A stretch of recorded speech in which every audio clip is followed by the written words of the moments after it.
இந்த மாலையிலே நம்முடைய சிந்தனைக்காக நீதிமொழிகள் 12வது அதிகாரத்துக்கு வேதாந்தம் திருப்பிக் கொள்ளலாம். நாம் தொடர்ச்சியாய் பார்த்து கொண்டு வருகிறோம். வாய்ப்பு கிடைக்கும் பொழுதெல்லாம் நீதிமொழிகள் 12வது அதிகாரம் 9வது வசனத்திலிருந்து 15வது வசனம் வரைக்கும் நான் வாசிக்கிறேன். கவனியுங்கள். நீதிமொழிகள் 12வது அதிகாரம் 9வது வசனத்திலிருந்து. ஆகாரம் இல்லாதவனாயிருந்தும் தன்னைத்தான் கனம் பண்ணிக்கொள்கிறவனை பார்க்கிலும் கனமற்றவனாயிருந்தும் பணிவிடைக்காரன் உள்ளவன் உத்தமன். நீதிமான் தன் மிருக ஜீவனை காப்பாற்றுகிறான், துன்மார்க்கருடைய இரக்கமும் கொடுமையே. தன் நிலத்தை பயிரிடுகிறவன் ஆகாரத்தினால் திருப்தி அடைவான், வீணரை பின்பற்றுகிறவனோ மதியற்றவன். துன்மார்க்கன் துஷ்டருடைய வலையை விரும்புகிறான், நீதிமானுடைய வேர் கனி கொடுக்கும். துன்மார்க்கனுக்கு அவன் உதடுகளின் துரோகமே கண்ணி, நீதிமானோ நெருக்கத்தினின்று நீங்குவான். அவனவன் தன் தன் வாயின் பலனால் திருப்தி அடைவான், அவனவன் கைக்கிரியின் பலனுக்கு தக்கதாக அவனவனுக்கு கிடைக்கும்.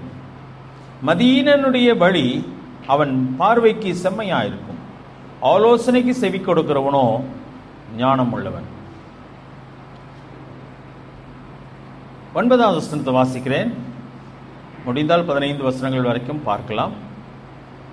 ஆகாரம் இல்லாதவனாய் இருந்தும் தன்னைத்தான் கனம் பண்ணி கொள்ளுகிறவனை பார்க்கிலும் கனமற்றவனாயிருந்தும் பணிவிடைக்காரன் உள்ளவன் உத்தமன். சொல்லி தன்னைத்தான் கனம் பண்ணி கொள்ளுகிறவன் அப்படின்னா என்ன? தன்னைத்தான் கனம் பண்ணி கொள்ளுகிறவன், ரொம்ப பெருமையா பேசிட்டே இருக்கிறவன், நான் அப்படி அப்படி சொல்லி தன்னை பற்றி எப்பொழுதுமே மற்றவர்கள் பெரிதாய் நினைக்க வேண்டும் என்பதற்காக தன்னை பற்றி பெருமையாய் பேசிக்கொண்டு தன் புகழை பரப்பி கொண்டிருக்கிறவன், அப்படிதான் அர்த்தம். ஆனா 9ஆம் வசனத்துல பாத்தீங்கன்னா ஆகாரம் இல்லாதவனாய் இருந்தும் தன்னைத்தான் கனம் பண்ணி கொள்ளுகிறவனை பார்க்கலாம் அப்படி சொல்லி. சாப்பாட்டுக்கு வழியே காணோம், ஒரு நேரம் சாப்பாட்டுக்கு அங்க ஒண்ணுமே இல்லை, ஆனால் தன்னைத்தான் கனம் பண்ணி கொள்ளுகிறவன். சில மக்கள் அப்படி இருக்கிறாங்க, சரியா? அதாவது தன்னை பெருமையா என்னன்னுன்றதுக்காக இல்லாத பொல்லாதெல்லாம் சொல்லிக்கிட்டே இருப்பாங்க, பேசிக்கிட்டே இருப்பாங்க. அப்படிப்பட்ட மனிதர்கள் இருக்கிறார்கள்.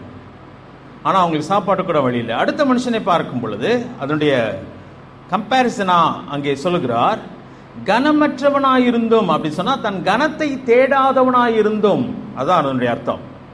கனமற்றவன் சொன்னா அவனுக்கு மரியாதை இல்லாதவன்ற அர்த்தம் கிடையாது. கனத்தை தேடாதவனாயிருந்தும் பணிவிடைக்காரன் உள்ளவன் உத்தமன். அவனுக்குன்னு ஒரு வேலைக்காரன் வேற இருக்கிறான், அவன் சொல்றதை செய்யறதுக்கு ஒரு வேலைக்காரன் இருக்கிறான். ஆனால் அவன் தன்னை பற்றி பெருமையாய் பேசுகிறதில்லை, தன்னை பற்றி மற்றவர்கள் பெரிதாய் என்ன வேண்டும் என்று யோசிப்பதும் இல்லை. அவன் அமைதலாய் போகிறான், ஆனால் அவனுக்கு வேலைக்காரன் உண்டு. இப்ப ரெண்டும் கம்பேர் பண்ணி சொல்லும்போது சொல்கிறான், ஆகாரம் இல்லாதவனாயிருந்தும் தன்னைத்தான் கனம் பண்ணி கொள்ளுகிறவனை பார்க்கிலும் கனமற்றவனாயிருந்தும் தன் பணிவிடைக்காரன் உள்ளவன் உத்தமன் சொல்கிறான். இது எதை காட்டுகிறதுன்னு சொன்னால், நம்முடைய உண்மையான நிலைமையை மறைத்து பொய்யானதை மக்கள் நம்ப வேண்டும் என்று சொல்லி முயற்சி எடுக்கிற மனுஷன் கொஞ்ச நாள்ல அவனுடைய நிலைமை என்ன ஆயிரும், வெளியே தெரிஞ்சிடும். அவன் கனமற்றவனாய் போகிறான். ஆனால் மற்றவன் அப்படி அல்ல. பிரசங்கியின் புஸ்தகம் 10வது அதிகாரம் எடுத்துக்கொள்ளலாம்.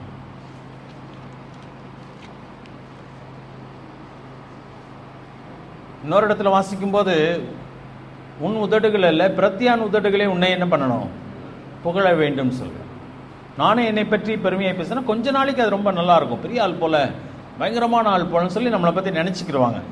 ஆனா கொஞ்ச நாள்ல தெரிஞ்சிடும் இதுக்கு ஒண்ணுமே சரக்கு இல்லைன்னு புரிஞ்சுக்கிடுவாங்க. அப்ப முன்னாடி இருந்த மரியாதை கூட பின்னாடி இல்லாமல் போய்விடும். சரியா? 10வது பிரசங்கியின் புஸ்தகம் 10வது அதிகாரத்திலே 13ஆம் வசனத்தில் நான் வாசிக்கிறேன் பாருங்க. அன் வாய் மொழிகளின் துவக்கம் மதியினமும் அன் வாக்கின் முடிவு கொடிய பைத்தியமுமாம். பேசிட்டே இருக்கிறவங்க, ரொம்ப பேசிட்டே இருக்கிறவங்க, தங்களை பற்றி பேசுகிறவர்கள், பெருமையாய் பேசுகிறவர்கள் மதியினமாயிருக்கும்.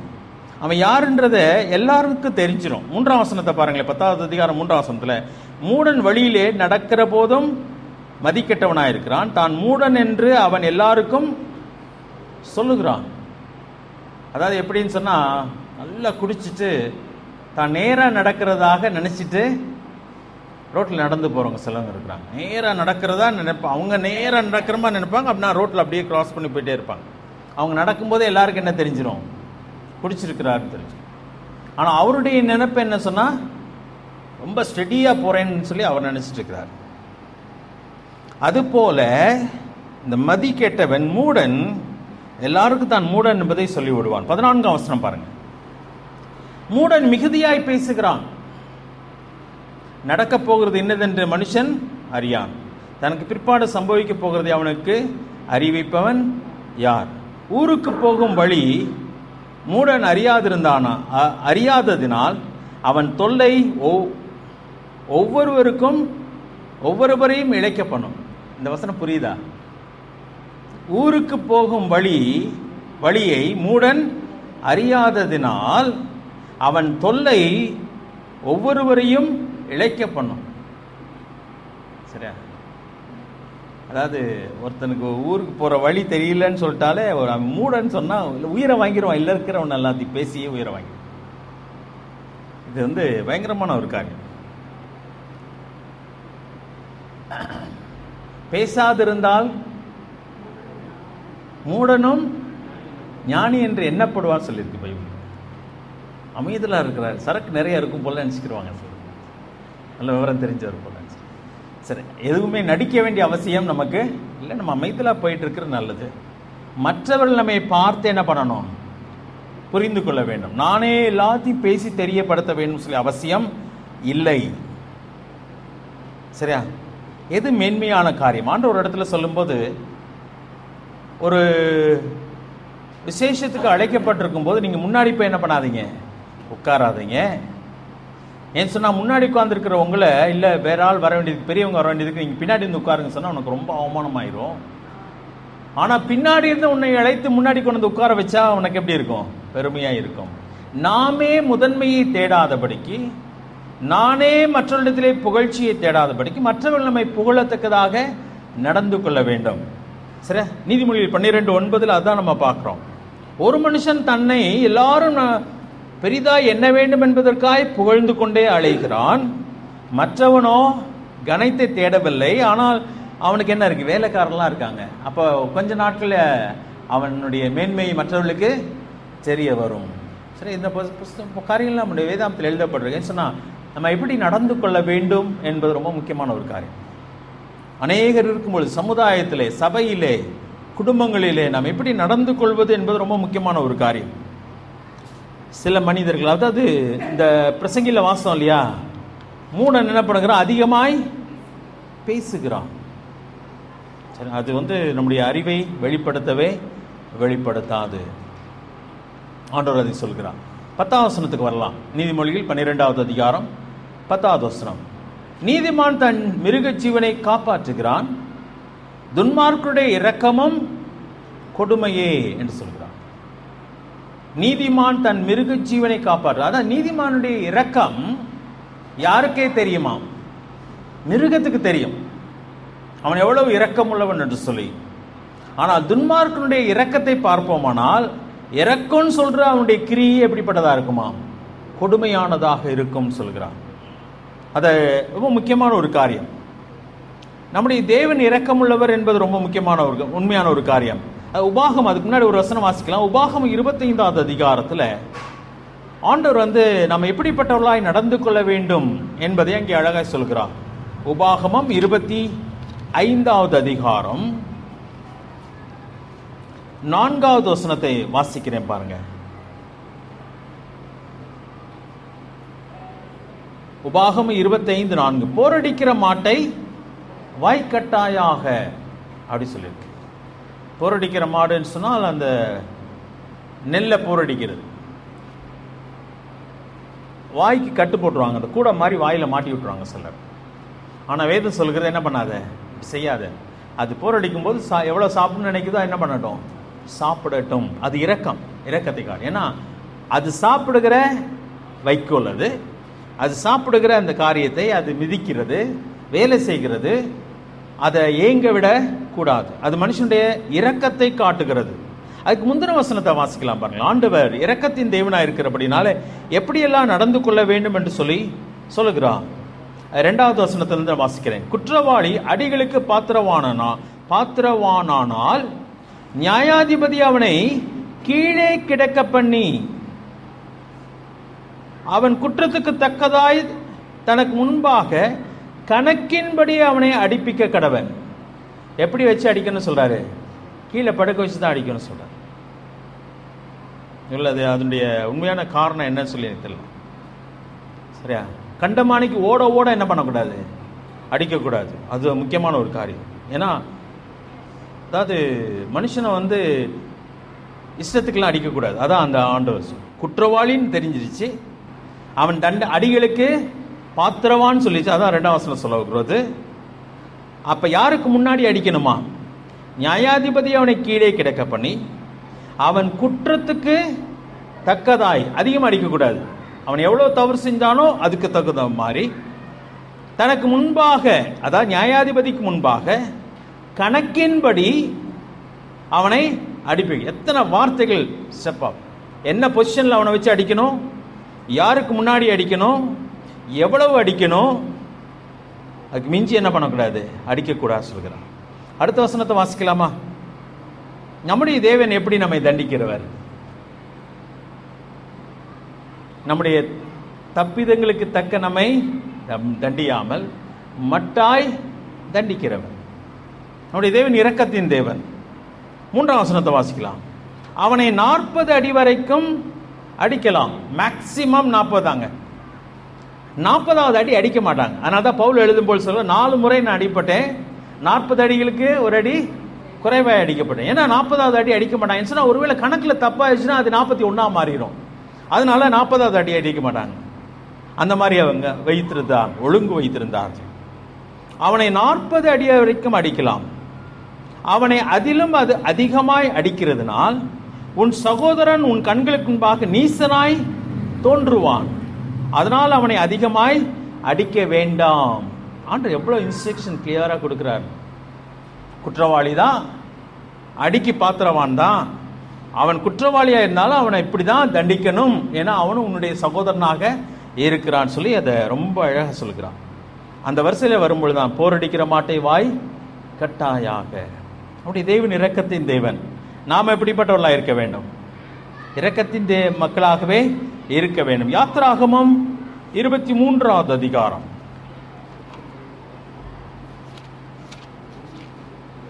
யாத்திராகமம் 23வது அதிகாரம்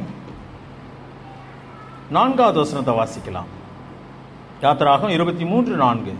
உன் சத்துருவின் மாடாவது அவனுடைய கழுதையாவது தப்பிப்போக கண்டால் அதை திரும்ப அவனிடத்திற்கு கொண்டு போய் விடுவாயாக. யார் மேல் காட்டப்படுகிற இரக்கம்?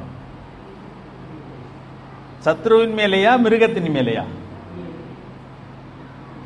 மிருகத்தின் மேல. ஒருவேளை சத்ருக்கு செய்ய வேண்டிய அது ஒரு காரியம் இருக்கு. ஏன்னு சொன்னா அது கெட்டு போயிடும். அந்த மாடு வழி தப்பி போயிருச்சுன்னு சொன்னா அது மிருகங்களுக்கு இரையாயிரலாம், எஜமானுக்கு பிரயோஜனம் இல்லாமல் போயிடும், அந்த வேஸ்டா போயிடும் அந்த மாடோ எந்த மிருகமானாலும். அதனால என்ன பண்ணணும் சொன்னா அதை கொண்டு போய் என்ன பண்ணு, எஜமான்கிட்ட விட்டு விடு சொல்கிறான். 5ஆம் வசனத்துல உன்னை பகைக்கிறவனுடைய கழுதை சுமையோட விழுந்து கிடக்க கண்டாயானால் அதற்கு உதவி செய்யாதிருக்கலாமா?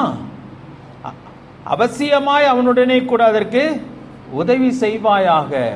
அதான் எஜமானன் பக்கத்துல தான் இருக்கிறான், கழுதை அந்த சுமையோட விழுந்துருச்சு, அவனால தூக்கி விட முடியல, நீ என்ன பண்ண, தூக்கி விடு. இது எஜமானுக்கு செய்யற, சத்ருவுக்கு செய்யற உதவியா மிருகத்துக்கு செய்யற உதவியா? மிருகத்துக்கு தான் ஆண்டவர் பேசுறார், சத்ருவுக்கு பேசல.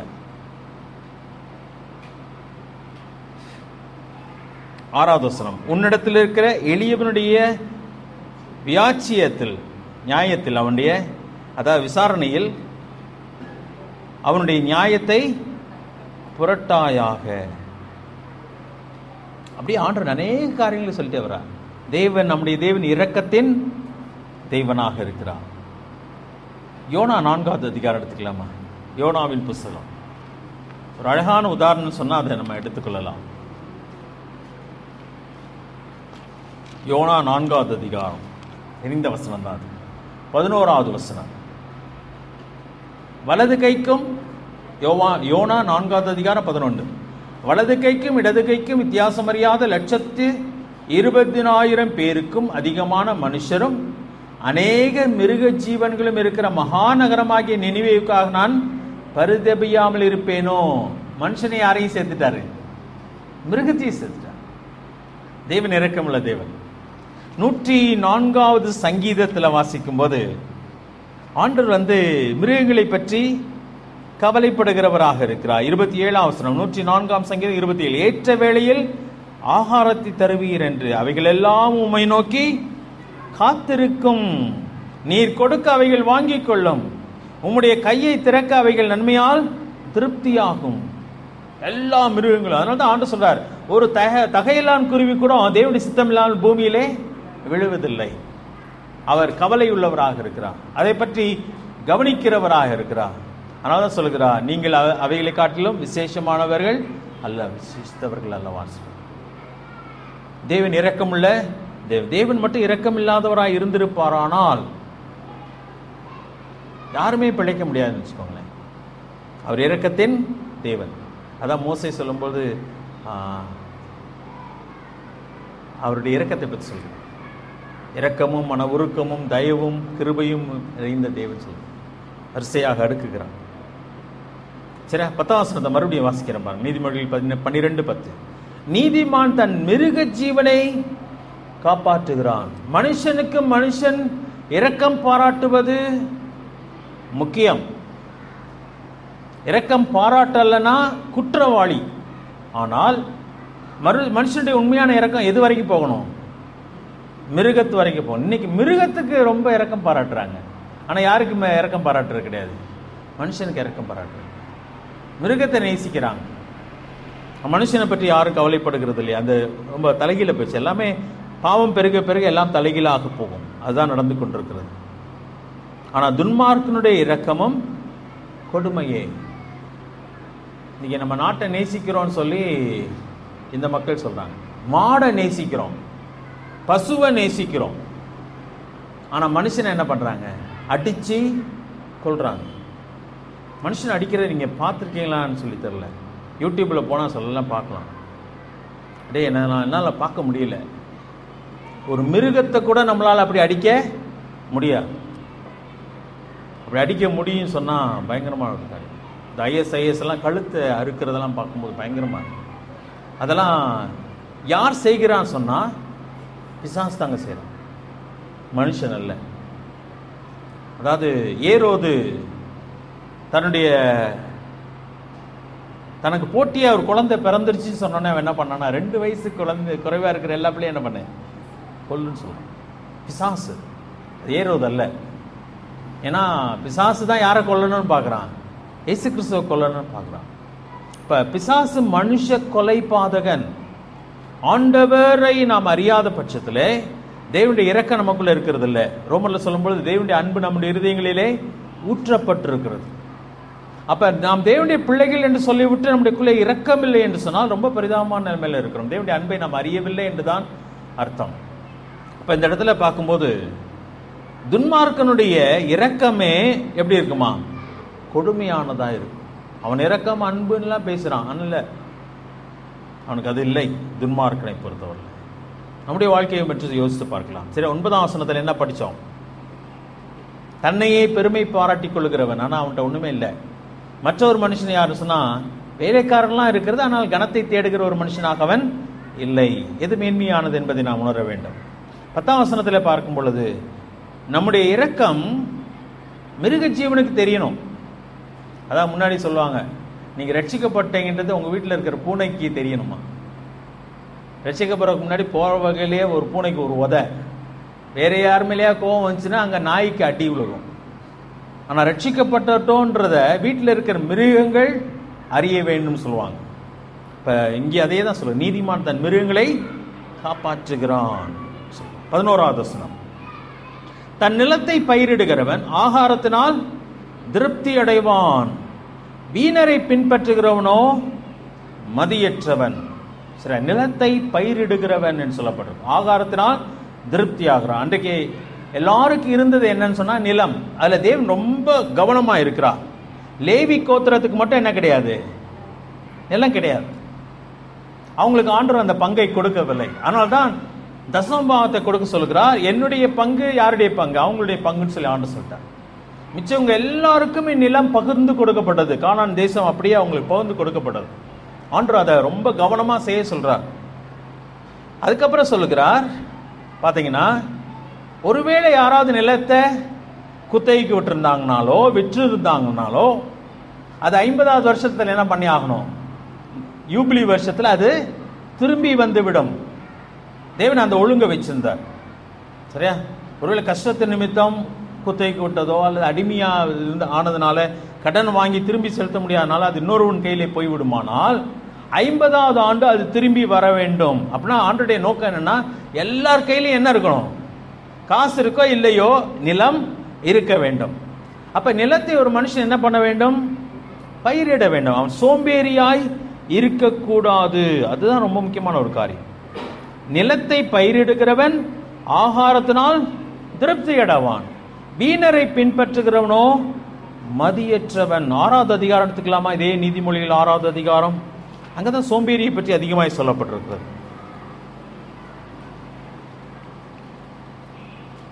சோம்பேறியை பற்றி சொல்லும் பொழுது அவன் தூங்குகிறான். வேலை செய்ய வேண்டிய நேரத்தில் அவன் வேலை செய்கிறதில்லை. 9ஆம் வசனம், சோம்பேறியே நீ எவ்வளவு நேரம் படுத்திருப்பாய்? எப்பொழுது உன் தூக்கத்தை விட்டு எழுந்திருப்பாய்? இன்னும் கொஞ்சம் தூங்கட்டும், இன்னும் கொஞ்சம் உறங்கட்டும், இன்னும் கொஞ்சம் கைமுடக்கி கொண்டு நித்திரை செய்யட்டும் என்பாயோ? உன் தரித்திரம் வழிபோக்கனை போலவும் உன் வறுமை ஆயுதம் அணிந்தவனை போலவும் வரும். இன்னைக்கு நமக்கு நிலமே இல்லை. அப்ப இது பொருந்தவே பொருந்தாதில்ல நமக்கு.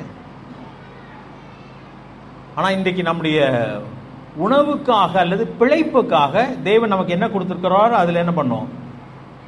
கவனமா இருக்கும். அதை நம்ம செய்யணும். செய்ய வேண்டிய காலங்களில் செய்யணும். படிக்கிற பிள்ளைங்கன்னு சொன்னா படிக்க வேண்டிய காலத்தில் என்ன பண்ணி ஆகணும்? படிச்சாகணும். எவ்வளவு நல்லா படிக்க முடியுமோ படிங்க. ஒரு லட்சியத்தோட படிக்கலாம். அது தேவன் எதிர்க்கிறவர் அல்ல. சோம்பேறிக்கு மட்டும்தான் தேவன் என்னவா இருக்கிறார்? எதிரியா இருக்கிறார். ஆண்டவர் அதை விரும்புகிறதே இல்லை. அதனால வருகிறது பெரிய அழிவாக இருக்கும். அப்ப ஆண்டவர் அதை எதிர்பார்க்க 28வது அதிகாரம் பாருங்களேன். இதே புஸ்தகம் 28வது அதிகாரம் 19வது வசனத்தை நான் வாசிக்கிறேன். அதே காரியம் தான் அது. சரி, 12வது அதிகாரத்தில் வாசிக்கிற அதே காரியம். தன் நிலத்தை பயிரிடுகிறவன் ஆகாரத்தால் திருப்தி ஆவான். வீணரை பின்பற்றுகிறவனோ வறுமையால் நிறைந்திருப்பான்.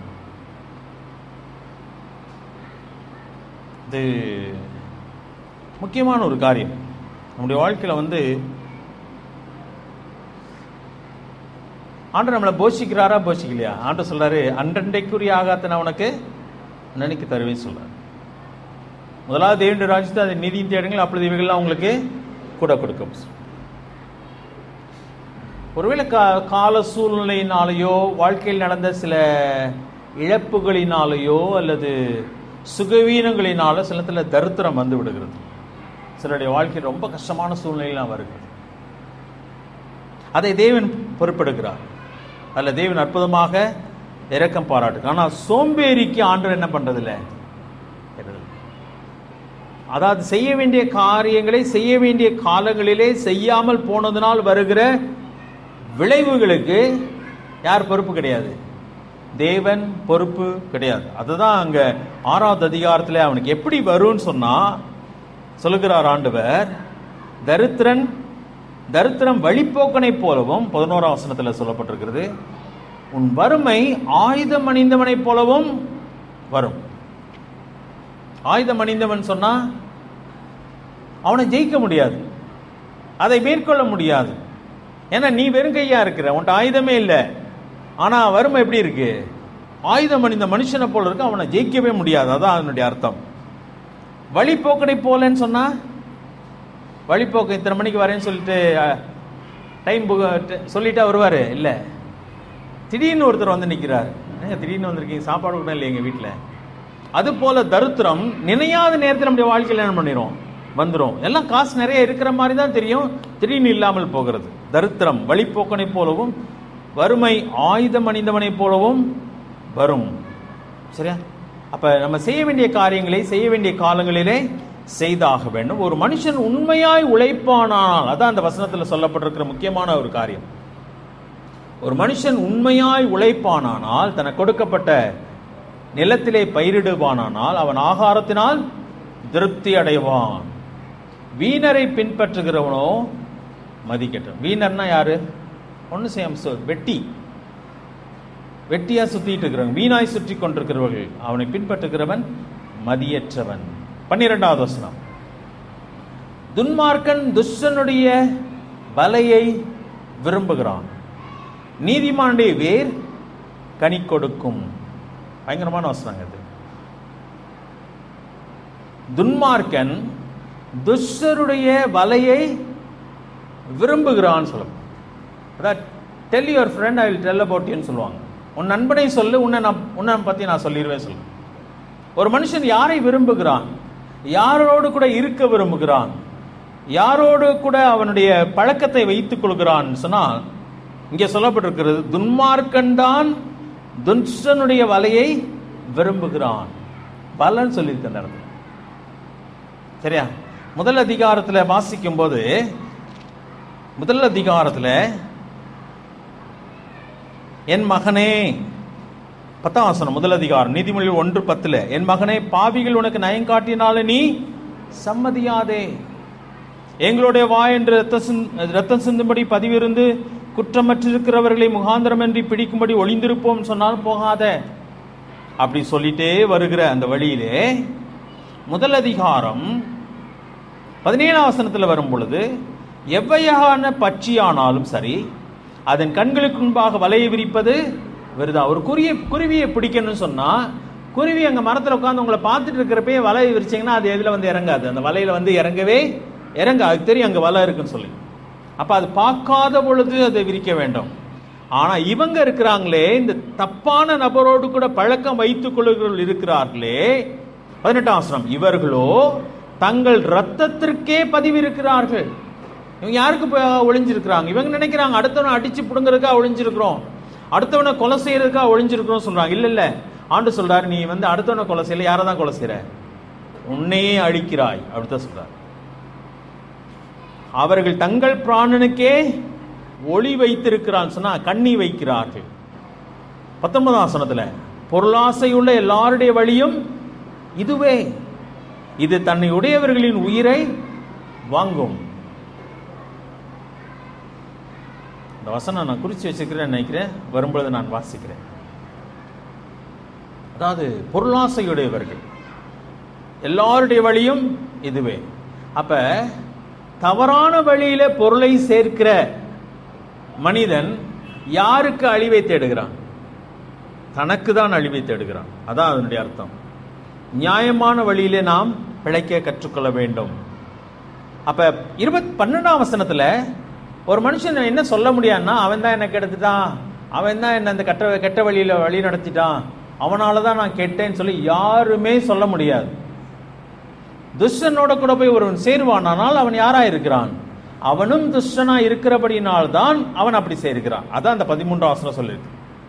12ஆம் வசனம், துன்மார்க்கன் துஷ்டருடைய வலையை விரும்புகிறான், நீதிமானுடைய வேர் கனி கொடுக்கும். நீதிமானுடைய வேர் கனி கொடுக்கும்னா, வேர்லயா கனி இருக்கு? கிழங்கு இருக்குது, வேர்ல கிழங்கு ஒரு கனி வரும், இல்லைன்னு சொல்லலை. வேர் சரியா இருந்தா மேல என்ன இருக்கும்? நல்ல கனி இருக்கும். அப்போ உங்களுடைய உறவு எங்கே இருக்கிறதோ அந்த கனி தான் அங்க இருக்கு.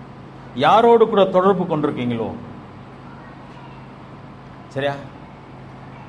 முதல் சங்கீதத்தில் சொல்லும் பொழுது, நீரோடைகளின் ஓரத்திலே தன் வேர்களை விட்டதும், அதுல வேர் விட்டிருக்கும் போது கனி நன்றாக இருக்கிறது. இப்ப சரியான உறவுகள் ரொம்ப ரொம்ப முக்கியம். தேவனுடைய ஆலோசனை ரொம்ப ரொம்ப முக்கியம். எதை நாடுகிறோம்? பிரசங்கி 10ஆவது அதிகாரம் 3ஆம் வசனத்தை நான் ஏற்கனவே வாசித்தேன். மன்னிக்கிறேன், 7ஆவது அதிகாரம் 7வது அதிகாரம் நீதிமொழிகள், பிரசங்கி 7வது அதிகாரம் 26வது வசனத்தை பாருங்க. நல்லா கவனிங்க, எல்லாரும் எடுத்துக்கோங்க அந்த வசனம். பயங்கரமான ஒரு வசனம். கண்ணிகளும் வலைகளும் ஆகிய நெஞ்சமும் கயிறுகளும் ஆகிய கைகளும் உடைய ஸ்திரீயானவள் சாவிலும் அதிக கசப்புள்ளவள் என்று கண்டேன். தேவனுக்குன்பாக சர்க்குணனாயிருக்கிறவன் அவளுக்கு தப்புவான், பாவியோ அவளால் பிடிபடுவான். 7வது அதிகாரத்தில் ஒரு உதாரணம் நீதிமொழியில் வாசிக்கிறோம். ஒரு பையன் அப்படிப்பட்ட பகுதிக்கு போகிறான், அந்த பெண்ணினாலே பிடிக்கப்படுகிறான், அவள் கழிச்சு போகுது, தவறான இடங்களுக்கு போகிறது, தவறான சூழ்நிலைகளுக்கு போய் தானே நிற்பது. அவங்களோட பழகுனாதான் அப்படிப்பட்ட காரியத்தை செய்ய முடியும், அதனால அவங்களோட கூட பழகிறது. இங்கே சொல்லும் பொழுது நம்முடைய உறவுகள் சரியா இருக்குமானால், யாரோட பழகுறோம் என்பதில் ஜாக்கிரதையா இருந்தால் நிறைய தப்புல இருந்து நம்மளை என்ன பண்ணிக்கலாம், தப்பு வச்சுக்கலாம், காப்பாத்திக்கலாம். ஆனால் ரட்சிக்கப்பட்டவொன்னு ஆண்டோடைய பிள்ளைகளோட அதிகமான உறவு வச்சுக்கணும். அதுவும் ஆண்டோடைய பிள்ளைன்னு சர்ச்சுக்கு வரவங்க எல்லாரோடையும் உறவு வைக்காதீங்க, சரியா? எல்லாரும் அப்படி இல்லை. யார் ஆண்டவரை நேசிக்கிறாங்களோ நீங்க தான் கண்டுபிடிக்கணும்.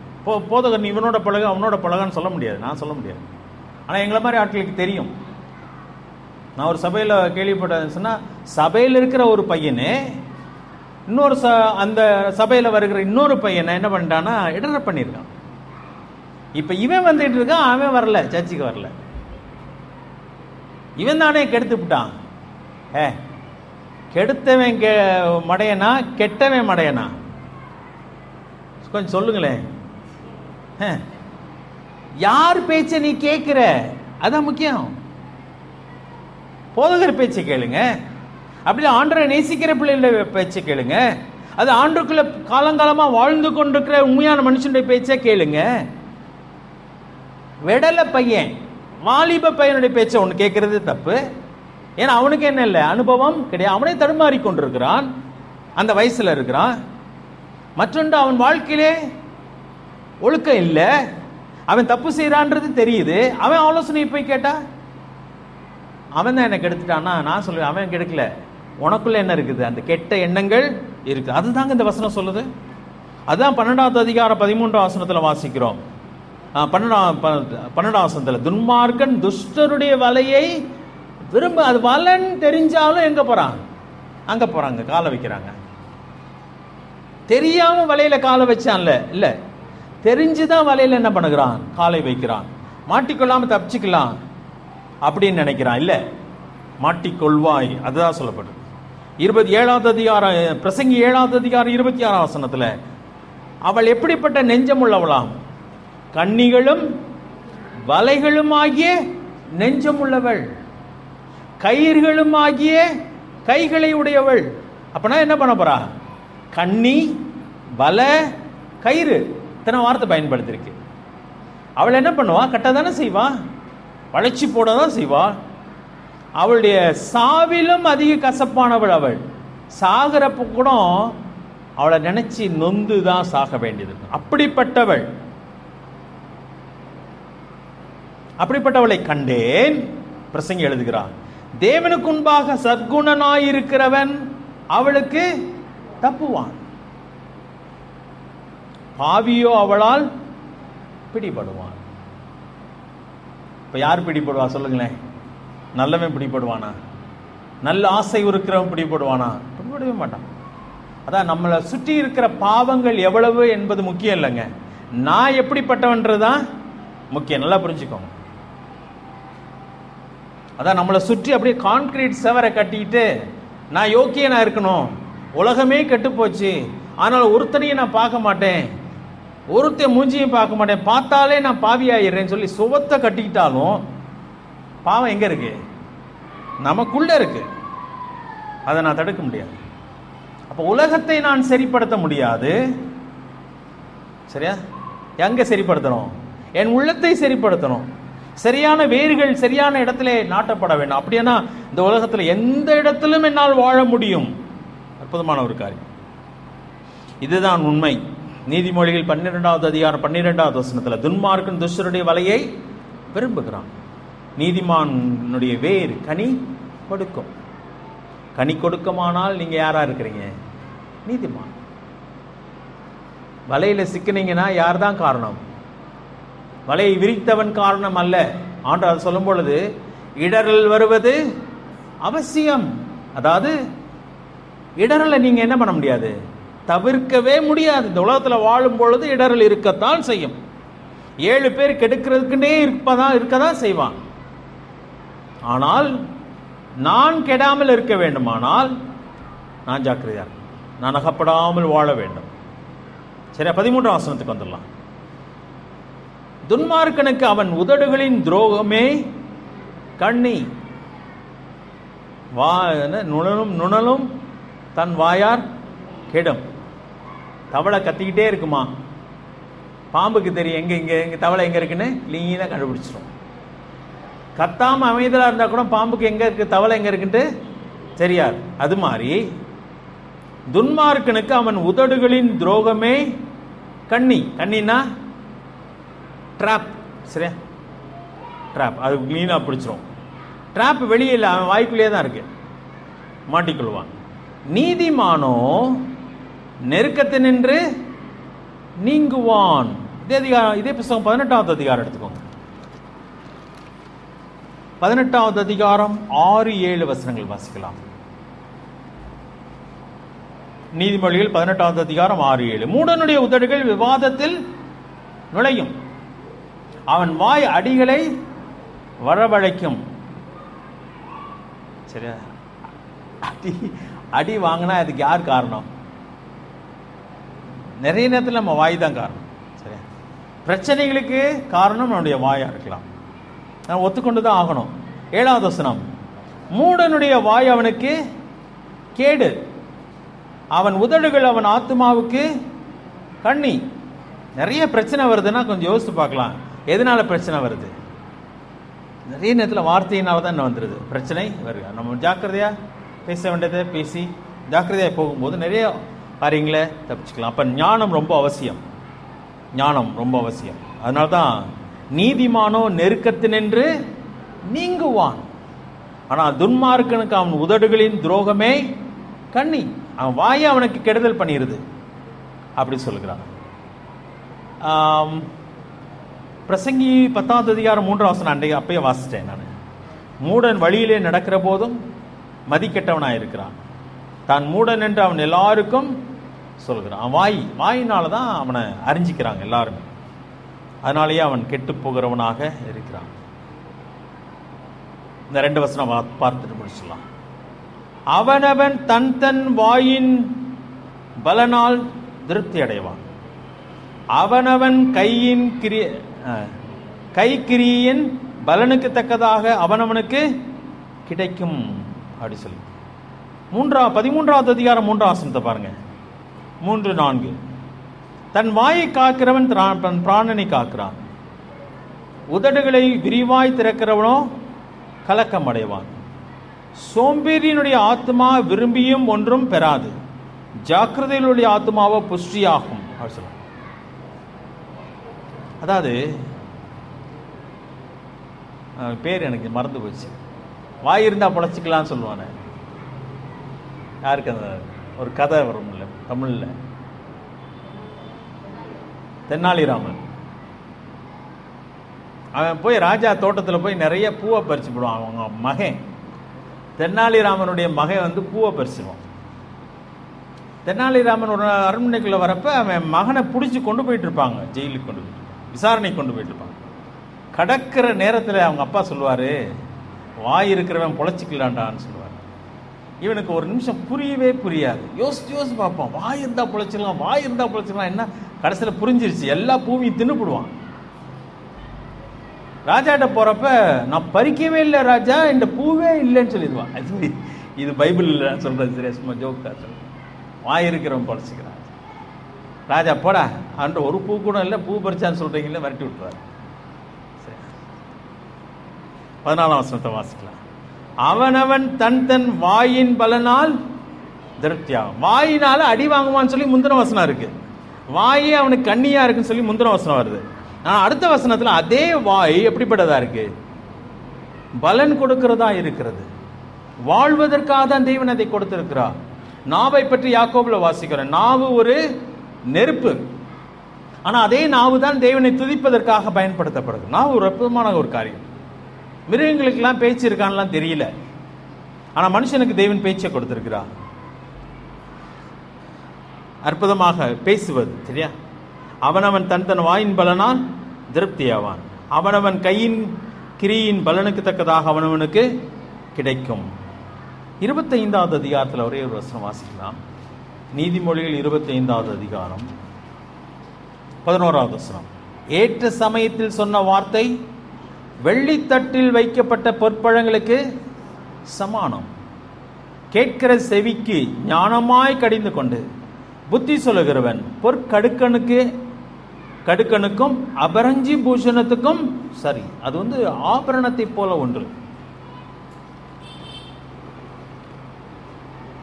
குணசாலியான ஸ்திரீயை பற்றி சொல்லும் பொழுது 26 வசனம், 31வது அதிகாரம் 26 வசனம், தன் வாயை ஞானம் விளங்க திறக்கிறார்.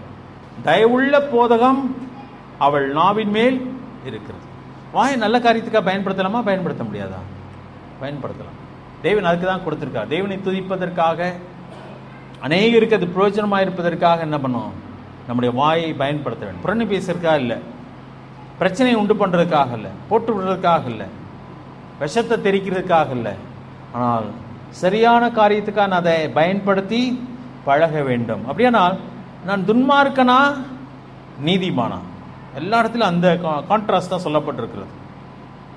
ஆகாரமே இல்லை, சாப்பாட்டுக்கு வழியே இல்லை, ஆனால் வாயில் என்ன பேசிக்கிட்டே இருக்கான்? ஒருத்தன் பெருமையை பேசிக்கிட்டே இருக்கான். அது வேஸ்ட்டு சரியா? இரக்கமுள்ள நீதிமானை பற்றி பார்க்கிறோம் 10ஆம் வசனத்தில். சுறுசுறுப்புள்ள ஒரு நீதிமானை பற்றி, மனுஷனை பற்றி பார்க்கிறோம். நீதிமானுடைய வேர் கனி கொடுக்கும்னு சொல்லி 12ஆம் வசனத்தில் வாசிக்கிறோம். 13ஆம் வசனத்தில் பார்க்கும்போது நீதிமானோ நெருக்கத்திலிருந்து நீங்குவான்னு சொல்லப்படுது. அதான் வாய் ஞானமாய் பயன்படுத்தப்படுகிற வாயினாலே. 14ஆம் வசனத்தில் அதே காரியம். அதனாலே பலன் கிடைக்கிறது சரியா? அதனாலே பலன் உண்டு, ஆசீர்வாதம் உண்டு. அநேகருக்கு ஆசீர்வாதம், நமக்கும் ஆசீர்வாதம் சரியா? ஆண்டு சொல்லும் பொழுது நம்ம பேசுகிற ஒவ்வொரு வார்த்தைக்கு என்ன பண்ணி ஆகும்? கணக்கு கொடுக்க வேண்டும். கடைசி வசனம் 15ஆம் வசனம், மதியீனனுடைய வழி அவன் பார்வைக்கு செம்மையா இருக்கும், ஆலோசனைக்கு செவி கொடுக்கிறவனோ ஞானம் உள்ளவன். சரி, மதியீனனுடைய வழி அவன் பார்வைக்கு செம்மையா இருக்கும். பிள்ளைகளை பற்றி சொல்லும் பொழுது பிள்ளையின் மனதிலே மதியீனம் ஒட்டி இருக்கும். அது இயற்கை. அதை வாலிபர்கள் எப்பயுமே புரிஞ்சுக்கணும். பிள்ளைகள் அதை புரிஞ்சுக்கணும், அவங்க சொல்லிக் கொடுக்கணும். அவங்க அதனால தான் பெற்றோருடைய பேச்சை கேட்கணும், ஆசிரியர் பேச்சை கேட்கணும், மற்றவங்களோட ஆலோசனையை கேட்க வேண்டும், சரியான நபருடைய ஆலோசனையை கேட்க வேண்டும். காரணம், அவங்களுக்கு எது சரியான வழின்னு தெரியாது, அவங்களால நிதானிக்க முடியாது. ஆனால் மதியனுடைய வழி அவன் பார்வைக்கு செம்மையாய் இருக்கும். 16வது அதிகாரம் பாருங்க, 16:2. மனுஷனுடைய வழிகள் எல்லாம் அவன் பார்வைக்கு சுத்தமானவைகள், கர்த்தரோ ஆவிகளை நிறுத்து பார்க்கிறான். அவன் பார்வைக்கு சுத்தம், ஆனால் ஆண்டவர் எதை பார்க்கிறாரு? ஆவிகளை நிறுத்து பார்க்கிறார். 3வது அதிகாரம் பாருங்களேன், நீதிமொழிகள் 3வது அதிகாரத்தில் 7வது வசனத்தில், நீ உன்னை ஞானி என்று எண்ணாதே, கர்த்தருக்கு பயந்து தீமையை விட்டு விலகு, தேவனுடைய ஆலோசனையை கேள், நீ நினைக்கிறதா சரி என்று சொல்லாதே என்று சொல்கிறார் ஆண்டவர். 13வது அதிகாரம் 10ஆம் வசனத்தில், அகந்தையினால் மாத்திரம் வாக்குவாதம் பிறக்கும், ஆலோசனையை கேட்கிறவரிடத்திலோ ஞானம் உண்டு. சரி, 2 பேர் பேசும்போது தான் வாக்குவாதம் வருது. அப்போ 2 பேருமே என்ன பண்ணலன்னு அர்த்தம்? லிசன் பண்ணவே இல்லைன்னு அர்த்தம். நான் சொல்றதான் கரெக்டுன்னு சொல்லி இவனும் சொல்லுகிறான், அவன் சொல்றதான் கரெக்டுன்னு சொல்லி அவனும் பேசுறான். அங்கதான் வாக்குவாதம். ஆனா ஒரு மனுஷன் ஆலோசனை கேட்கிறவனா இருப்பானா, அங்க என்ன உண்டுன்னா கற்றுக்கொள்ளுதல் உண்டு, லேர்னிங் இருக்கும். யார் என்ன பேசினாலும் லிசன் பண்ண பழகிட்டோம்னா, அது மடத்தனமா இருந்தா அப்புறமா என்ன பண்ணிடலாம், விட்டுடலாம். அதுல சில காரியம் கற்றுக்கொள்ள முடியுமா? கற்றுக்கொள்ள முடியும். அப்ப லிசனிங் ரொம்ப முக்கியம், கவனிக்க வேண்டும். நான் நினைக்கிறதா கரெக்டுன்னு வாதம் பண்ணக்கூடாது. பதிலாக அவனும் என்னதான் சொல்றான்னு பார்ப்போமே அப்படி சொல்லி கேட்க பழகுவோமானால் ஞானம் உண்டு. அதில் தான் அங்கே 10ஆம் வசனம் சொல்லுது, 13:10, அகந்தையினால் மாத்திரம் வாது பிறக்கும், அதான் வாக்குவாதம் பிறக்கும், ஆலோசனையை கேட்கிற விதத்திலோ ஞானம் உண்டு. அது உங்களுக்கு தெரிஞ்சதையே நீங்கள் பேசிட்டே இருந்தீங்கன்னா எப்போ கற்றுக்கொள்ள போகிறோம்? ஆனால் மற்றவர்கள் பேசுகிறதை நாம் கேட்கும் பொழுது நமக்கு என்ன கிடைக்கிறது? எங்களை மாதிரி ஆட்கள் பேசிக்கிட்டே இருக்கிறோம்ல, நாங்கள் எங்கே போய் கேட்கறது? கேட்கணும். லிசனிங் ரொம்ப முக்கியம். ஸோ மற்றவர்கள் பேசுகிற ஆலோசனை செய்திகளை நாங்கள் கேட்கணும். அப்போ அது ரொம்ப அற்புதமான ஒரு காரியம். அதான் வேத வசனத்தை படிக்கிறது மட்டும் இல்லை, ஆண்டவர் பேசுகிற காரியங்கள் மட்டும் இல்லை, மற்றவர்கள் பேசுகிற காரியங்கள், அதை புஸ்தகம் படிக்கலாம் அல்லது செய்திகள் நம்ம கேட்கலாம். ரொம்ப முக்கியமான ஒரு காரியம். அதிகமாய் பேசுகிறவர்கள் ஜாக்கிரதையாக இருந்து ஆக வேண்டும். ஏன்னு சொன்னால் அவங்க ட்ரை ஆயிடுவாங்க, கொஞ்ச நாளில் ஒன்றுமே இருக்காது. இப்போ 12ஆவது அதிகாரம் 15ஆம் வசனத்தில் பார்க்கும்போது, மதியனுடைய வழி அவன் பார்வைக்கு செம்மையா இருக்கும், ஆலோசனைக்கு செவி கொடுக்கிறவனோ ஞானவான். 14:12 வாசிக்கலாமா? அது நமக்கு தெரிந்த வசனம். மனுஷனுக்கு செம்மையாய் தோன்றுகிற வழி உண்டு, அதன் முடிவோ மரண வழிகள். அதாவது ஆண்டுடைய ஆலோசனை ரொம்ப ரொம்ப முக்கியம். ஞானவான்களாய் நடந்து கொள்ள வேண்டும். என்னை ஞானி என்று நான் எண்ணக்கூடாது. நீதிமொழியில் அற்புதமான ஒரு புஸ்தகம், கொஞ்சம் கஷ்டமான புஸ்தகமானாலும் கூட அது ரொம்ப அழகான ஒரு புஸ்தகம். அநேக ஆலோசனைகள் இதே நமக்கு அதில் கொடுக்கிறான். அதை நம்ம படிக்கிறப்ப நான் நீதிமானா துன்மார்க்கனா என்பதை நான் சோதித்து பார்க்கறதுக்கு அநேக காரியங்கள் சொல்லி, ரொம்ப மைன்யூட்டான காரியங்கள், ரொம்ப நுண்ணியமான காரியங்கள் எல்லாம் நமக்கு சொல்லப்பட்டிருக்கும். அதை நாம் கவனிக்க வேண்டும். நிச்சயமாக அது நமக்கு பிரயோஜனமாக இருக்கும். நாம் எப்படிப்பட்டவர்களாக இருக்கிறோம்னு சொல்லி நம்ம வசனத்திலிருந்து நம்மை சோதித்து பார்க்கலாம். தேவன் இந்த வார்த்தைகளை ஆசீர்வதிப்பாராக. ஜெபம் செய்வேன். தலையில் தாழ்த்தலாம். நேசிக்க நல்ல ஆண்டவரை துதிக்கிறோம், ஸ்தோத்திரிக்கிறோம். உடைய வார்த்தைகளுக்காக நன்றி. உடைய வசனங்கள் எங்களுக்கு எழுதி கொடுக்கப்பட்டிருக்கிறதுக்காக நன்றி. அதை படிக்கக்கூடிய வாய்ப்புகளை எங்களுக்கு கொடுத்து வருவதற்காக நன்றி. நாங்கள் யாருமே நிறைவானவர்கள் இல்லை, எல்லாருமே குறைவுள்ளவர்கள் தான். ஏதோ ஒரு விதத்தில் நாங்கள் குறைவுள்ளவர்களாக இருக்கிறோம். எங்களை பூரணர்களாக ஆக்கதான் உங்களுடைய வசனங்களை எழுதி கொடுத்திருக்கிறீர். அதை படிக்க வாய்ப்பு கொடுத்து வருகிறீர். யாருக்கோ இது பேசப்படுகிறதுன்னு சொல்லி நாங்கள் எண்ணாமல் எனக்கே பேசப்படுகிறது என்று சொல்லி நாங்கள் ஒவ்வொருவரும் அதை கவனமாய் கவனிக்க எங்களுக்கு கிருபைதான். எப்பொழுதுமே எங்களை சோதித்து பார்த்து சீர் செய்ய கிருபைதான். உடைய வசனம் எங்களை பரிசுத்தத்துக்கு நேராக வழி நடத்தட்டும், எங்களை பூரணராக்கட்டும். அதற்கு நாங்கள் இடம் கொடுக்க எங்களுக்கு கிருபைதான். இன்றைக்கு நாங்கள் கற்றுக்கொண்ட காரியங்களும் எங்களை சோதித்து பார்க்க எங்களுக்கு கிருபைதான். ஆசீர்வதிங்க ராஜா.